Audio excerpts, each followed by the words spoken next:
Mga kabida, isang magandang oras sa lahat at welcome po sa aking channel. Ewan ko ba kung magandang balita po ba itong aking isi-share po sa inyo ngayon, itong pag-uusapan po natin. Kasi may pahayag na po itong Malacanang po mga kabida na hindi daw sila makikipagtulungan sa International Criminal Court, dito sa planong aplikasyon po ng kampo po ng dating Pangulong Rodrigo Duterte para sa kanya interim release. Yung pansamantalang paglaya po mga kabida while waiting dito sa mga pagdinig po niya sa International Criminal Court. Alam naman po natin mga kabida na isa sa mga requirements ito coordination po ng ICC doon sa host country. Yung host country po dito sa kasong ito is yung Pilipinas dahil taga Pilipinas po itong si Digong, Okay? Ang problema ngayon, hindi po makipag-cooperate po mga kabida. Okay? Pakinggan muna natin. Ito pong si Yusek Claire Castro po. Yusek, this question is on the subject of interim release for former President Duterte. Isa raw po sa mga kondisyon for granting such a motion according to the ICC spokesperson is that for the country, in this case the Philippines, will accept this release and agree to certain guidelines and conditions to be set by the court. Is the Philippines going to accept the former president's interim release and commit to comply with the guidelines to be set by the ICC? With that, does it mean that we have to recognize that ICC has jurisdiction over the Philippines? I believe the family of the former president, Duterte, is asking and praying from the Supreme Court that the government should not cooperate with the ICC. So it means that if we will not cooperate with the ICC, even that prayer or even that manifestation of the ICC, we will not take cognizance of that. Mahirap po kasi na sasabihin natin, although that's hypothetical, sasabihin natin na makikipag-cooperate tayo sa ICC pagdating po sa interim release, dahil lahat po ng issue dyan mabubuksan. Mabubuksan din po kung magkakaroon ng freeze order sa kanyang mga assets. Gugustuhin po ba din ng pamilya Duterte na makipag-cooperate tayo sa ICC para lahat ng kanilang assets, nakatago man o hindi nakatago, ay makikipagtulungan tayo sa ICC para mahagilap lahat ng kanilang assets? Which means it's a sword that cuts both ways, if I understand what you're saying. So, it's a no-go. Ibig sabihin po, ang interim release as far as the Philippine government is concerned.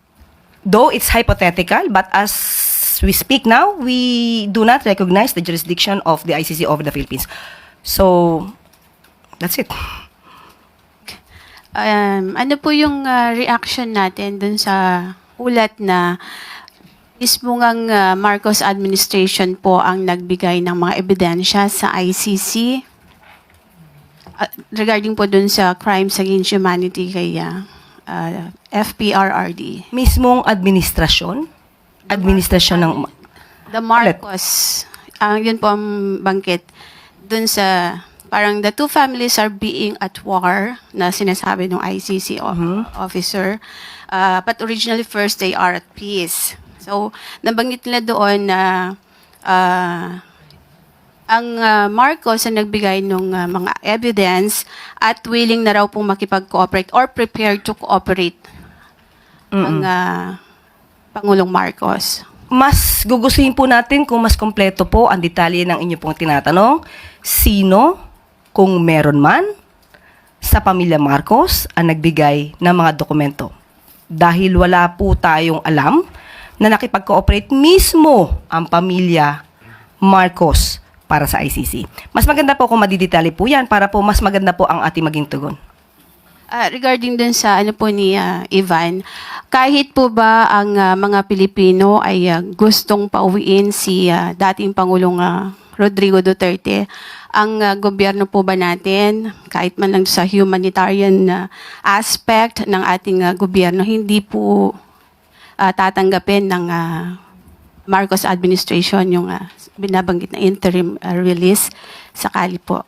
Ibabalik ko ang tanong. Tanungin natin doon sa mga nagsususog patungkol dyan. Tatanggapin na ba dapat ng Pilipinas ang jurisdiction ng ICC? Ipapa-withdraw na ba nila ang kanilang mga petition na sinampas sa Supreme Court na patungkol sa dapat hindi tayo makapag-cooperate sa ICC. Tatanggapin din po ba nila na lahat ng utos ng ICC ay ating ire-recognize, pati yung pag-freeze ng kanilang mga assets? So lahat po yan, dapat ibalik po natin ang tanong. So hindi po ba pwedeng gawin ng gobyerno na tanggapin lang dahil do sa kasama sa binabanggit po ng ICC na kapag binigyan ng interim release ang government ng Pilipinas ang tatanggap or ang Pilipinas doon sa point lang na ganun. So kailangan balikan po from the start na tayo ay umatras or umalis as ICC member. Hindi po tayo basta-basta maaaring mag-initiate na anumang aksyon. Dapat manggagaling yan sa pamilya Duterte. Dahil sila po ang may mga kaso na isinampas sa Supreme Court. Magiging conflict po yun sa kanilang mga opinion, sa kanilang mga paniniwala na ang ICC ay walang jurisdiction sa Pilipinas. So hindi po tayo makakakilos patungkol dyan. So personally po, hindi naman ayaw naman ng Pangulo na hindi makabalik ng Pilipinas ang dating Pangulo. Wala po ako masasabi patungkol dyan. Ayun po, maintain ng gobyerno po ng Pilipinas yung kanila pong stance po mga kabida na hindi ho makipag-cooperate po sa International Criminal Court dahil ho hindi na ho daw tayo miyembro at walang jurisdiction yung International Criminal Court sa Pilipinas. So ito po yung ginawa po nilang dahilan po ngayon mga kabida, ano po, no?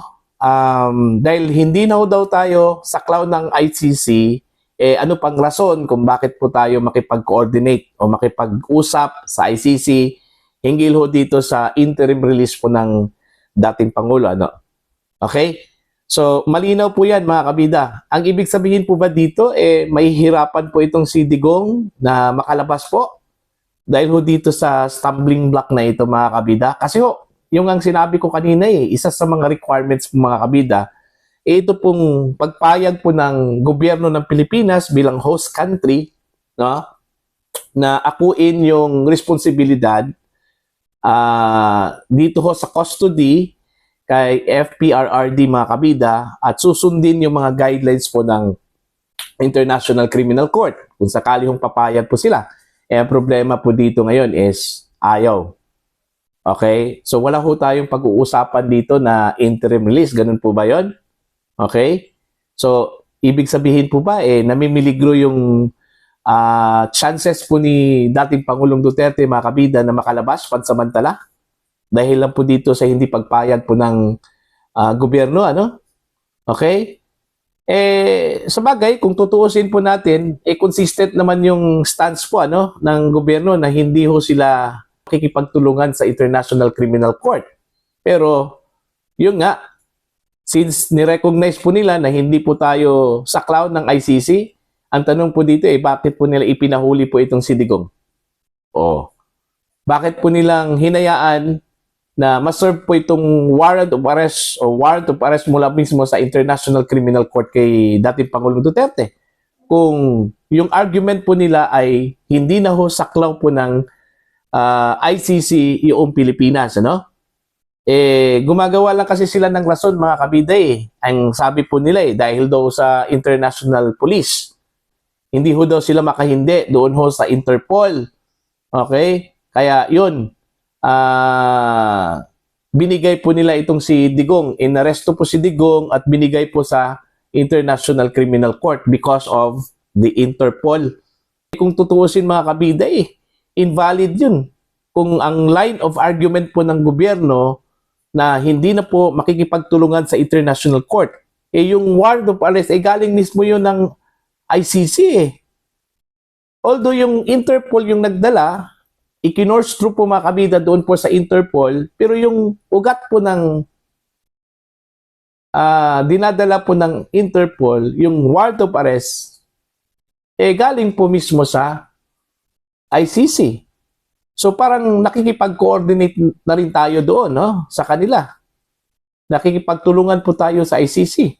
Kasi yung pakay po ng ICC na dalhin po itong si Digong, okay, sa kanila po mga kabida, natuloy, nagtagumpay because of our cooperation. Kasi kung totoong hindi na ho tayo sa cloud ng ICC at pinanindigan po natin ito mga kabida, sana hindi ho natin binigay si Digong doon po sa Interpol. Yun yung malinaw doon. Parang naging justification na po ito, na no, ayaw kami makipagtulungan kasi hindi naman kami saklaw ng ICC eh. Wala na pong jurisdiction ng ICC sa amin. Parang ganun yun eh. Di ba? So at least, nakakita po sila ng butas po ngayon, mga kabida. Ginawa po nilang rason po ito para tuluyang hindi ho makalabas po itong si dating Pangulong Rodrigo Roa Duterte. Yun yung malinaw talaga. Mantakin nyo, babasahin ko lang yung phrase po, yung statement ni Claire Castro. Does it mean that we have to recognize that the ICC has jurisdiction over the Philippines? I believe the family of former President Duterte is asking and praying from the Supreme Court that the government should not cooperate with the ICC. Ayun. So ito po yung stumbling block po ngayon, mga kabida. Maliban po doon ho sa i-notify yung mga pamilya ng biktima at saka ng mga complainants, kasi kailangan daw yun na i-recognize yung kanila pong damdamin, Kung papayag po daw sila, mga kabida, na palabasin po itong si dating Pangulong Duterte pansamantala, sa pamamagitan po ng interim release. So doon pa lang medyo mahihirapan na itong si dating Pangulong Duterte, kung kukonsultahin po yung mga kaanak po ng mga biktima, kasi alam naman natin po hindi talaga yung papayag, Plus ito pa pong statement po ng gobyerno, yung stance po ng gobyerno na hindi ho sila makikipag-cooperate po sa International Criminal Court. Kasi ang gagawin lang po ng ICC dyan, mga kabida, is i-consult yung Pilipinas. Okay, payag po ba kayo na maging host po kay FPRRD? Na kung papayag po ang Pilipinas, ito po yung pwede ho ninyong gawin. May guidelines po. Unang-una, yung commitment po ninyo, na i-monitor po itong si Digong. Okay? Kasi parang responsibilidad na kasi, mga kabida, ng Pilipinas si Digong eh. Kapag pumayag yung Pilipinas na i-custody si Digong, while he is out from jail, from detention cell, mga kabida. Now, kung tatakas po itong si Digong, okay, for the sake of argument lang po, mananagot po itong Pilipinas. So, yun yung responsibilidad, accountability po ng Pilipinas, Now, dahil dito, mga kabida, yun, iginiit po ng gobyerno ng Pilipinas na bakit po kami makikipag-coordinate, makikipag-usap. Hindi naman kami saklaw po ng ICC. Out naman po kami sa jurisdiction po ng ICC. Kung titingnan po natin yung line of argument po nila since day one, ganun po yun, Pero yun lang po yung problema. Since meron po silang solid stance na hindi po sila makikipag-coordinate po sa ICC dahil hindi na po tayo miyembro po ng ICC, bakit hinayaan po nilang dakpin po itong si Digong through the warrant of arrest issued by the ICC po. Dito ho nagkaroon po ng inconsistency po, mga kabida. Para bang lumabas na, para lang makalabas po itong si Digong, mawala lang po itong si Digong sa Pilipinas, eto na, bibigay namin, aarestuhin namin, parang ganun. Ito, meron pong application for interim release para makabalik po sa Pilipinas. Ito, ayaw po.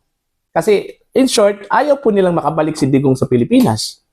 Yan yung malinaw po doon, mga kabida, Ayaw po nila na makabalik po si Digong sa Pilipinas kasi alam naman po natin na risk talaga itong si Digong. When it comes to their political survival, So, malinaw po yan. Kahit na po gumagawa po ng paraan po itong kahit na po gumagawa po ng dahilan po itong gobyernong ito, malinaw naman po na yung political survival talaga, yung kanila pong iniingatan po ngayon, Kung andito po si Digong, yan, tapos talaga sila, Okay? Tapos talaga sila, mga kabida. So, yun po yung rason, para po sa akin, yung opinion ko po dito, yun po yung rason talaga. Ayaw po nilang makabalik si Digong sa Pilipinas. Kaya yun yung kanila pong stance. Iginigiit po nila na hindi po sila makikipagtulungan, makipag-collaborate, makikipag-coordinate. Malinaw naman po dun sa malinaw naman po mga kabida doon ho sa findings po ng Committee on Foreign Relations po ni Amy Marcos na mayroon pong collaboration yung Pilipinas at saka International Criminal Court. Diba? Kaya nga, hindi ko maintindihan yung inconsistency po mga kabida, no? Dito ho sa stance po ng gobyerno po ni Pangulong Ferdinand Bongbong Marcos.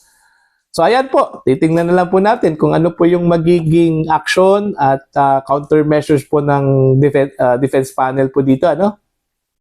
Siguro, maghahanap po sila ng paraan.